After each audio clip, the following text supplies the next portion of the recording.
ছোট বোনের বাসায় এসে ছেলে মেয়েকে রেখে চলে আসলাম একা একা ঘুরতে। একা একা বললে ভুল হবে, সাথে আমার হাজবেন্ড আছে, ছোট বোনের জামাই আছে, ছোট বোনের ননদের জামাই, আরো ছোট বোনের মেয়ে, আরো অনেকে আছে, তবে আমার ছেলে মেয়ে আসে নাই। আসসালামু আলাইকুম এভরিওয়ান, কেমন আছেন? আশা করছি সবাই খুব ভালো আছেন। আলহামদুলিল্লাহ আমরাও ভালো আছি। তো চলে আসলাম প্রতিদিন মতন নতুন আরেকটি ব্লগ ভিডিও নিয়ে। তো আজকে হচ্ছে পুরাটাই ঘোরাঘুরির ভিডিও।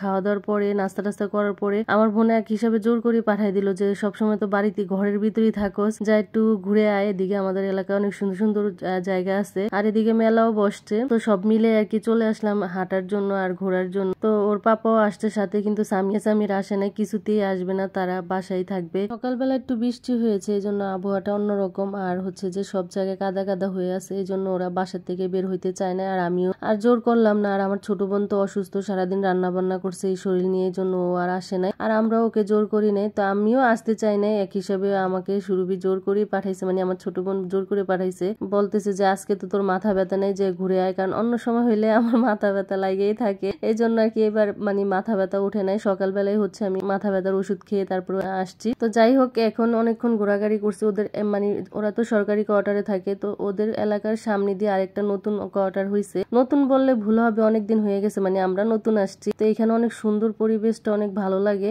সবাই এখানে ঘুরতে আসে, অনেক ভালো লাগে জায়গাটা, একদম খোলামেলা, ভালোই লাগতেছে। তো এদিকে হচ্ছে যে আমরা চলে যাচ্ছিলাম, তোর পাপা বলতেছে দেখো এখানে সিংহ, বাঘ, জিরাফ এগুলা যে ধরো, মানে আমাকে ছোট বাবু বানাই দিতেছে এরা। তো যাই হোক, অনেকক্ষণ ওইখানে ঘোরাঘুরার পরে আমরা চলে আসলাম এখানে মেলাতে।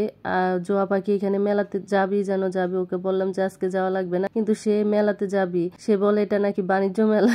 যাই হোক, বাচ্চাটার কথা রাখতে চলে আসলাম আমার ছেলে মেয়েকে রেখে। আমার একটু খারাপই লাগতেছে, ওদেরকে নিয়ে আসতে পারলে আরো ভালো লাগতো। তো যাই হোক, জোয়া পাখির কথা শুনে একটার পর একটা পাকনা পাকনা কথা বলে, আর আমরা হাসতেছি। এদিকেও আমাকে নিয়ে টানাটানি করতেছে, বলতেছে খালামণি আমি ট্রেনে উঠবো, আমাকে টিকিট কেটে দাও। এখানে অনেক মানুষ আছে, কিন্তু সে কারো কাছে যায় না, আমার কাছে চলে আসছে। আবদারের জায়গা যেখানে থাকে বাচ্চারা ওদিকেই যায়। তো যাই হোক, আমি হচ্ছে ওর পাপার থেকে টাকা নিয়ে চলে আসলাম টিকিট কাটার জন্য। আর এদিকে আমার বোনের দেবরের ছেলেও আছে, তো ওই দুইজনের জন্যই টিকিট কাটলাম। তো এখন হচ্ছে যে জোয়া পাখির বাবা বসাই দিছে, আমি হচ্ছে যে সুরভির দেবরের ছেলেকে বসাই দিলাম। তো এখন হচ্ছে ট্রেন চালাই দিবে, আর ওর পাপা বলতেছে যে তুমি ভিডিও করো, তুমি ভিডিও করলে ভিডিও বেশি সুন্দর হয়। তবে আমি যে ভিডিও করছি ওগুলো হচ্ছে এই ভিডিওতে নাই। তো এখানে হচ্ছে যে অনেক রাইড আছে, কিন্তু এগুলাতে আমার ওইরকম মানে সাহস নাই যে উঠবো। কি যে এক অবস্থা, মানুষ উঠে আরো চিল্লাইতেছে। তো যাই হোক, আমার আর ভালো লাগতেছে না, প্রচন্ড গরম, মানে আবহাওয়া ঠান্ডা দেখা যাচ্ছে মেঘলা, কিন্তু এত গরম মানে থাকা যাচ্ছে না। তো আমি এই জন্য বলতেছি বাসায় চলে যাব। তো আমরা এখন বাসার দিকে চলে যাব। আর এদিকে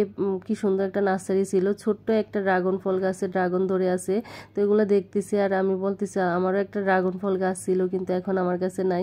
বাসা চেঞ্জ করছি যখন, ওই বাসায় রেখে আসছি। পরে আমার ভাগ্নি নিয়ে গেছে ওর শ্বশুর বাড়িতে, ওর যেহেতু নিজেদের বাড়ি, এই জন্য নিয়ে গেছে আর কি ছাদে রাখার জন্য। যাই হোক, এই ভিডিওটা এই পর্যন্ত, কেমন হয়েছে কমেন্টে জানাবেন। সবাই ভালো থাকবেন, সুস্থ থাকবেন, আল্লাহ হাফিজ, আসসালামু আলাইকুম।